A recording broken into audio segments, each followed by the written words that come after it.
Magandang araw!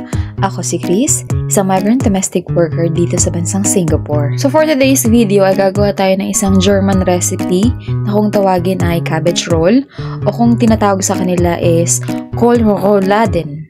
Kohlrouladen. Ang hirap niyang i-pronounce, guys. So, yung ro, parang ko, ganun. Yung medyo utal ka sa R.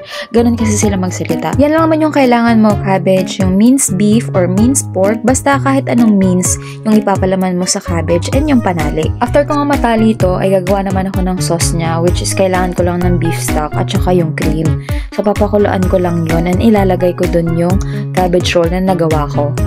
And meron ako nakalimutan gawin dito, no? Bago ko ilagay yung cabbage roll, dapat pala piniprito. Sa video na to, wala, hindi ko siya naprito. Nakalimutan ko, ting. Lutang ka, ting. Ang dami ko kasing niluto dyan. So, 3 recipe yun, pero ito lang muna yung video ko. Sa pagkalagay ko ng cream, kailangan lalapot to. So, para lumapot ko ito, lalagyan nyo po ito ng cornstarch. So, inilagay ko na nga yung mga cabbage roll and hinintay ko lang kumulo and voila! Ito na ang ating final food. So, nilalagay ko yan sa container kasi ilalagay ko yan sa freezer. So, pwede nilang makain kung kailan nila gusto or kapag wala kaming mailuto or maisip. Yan lang. Salamat sa panonood!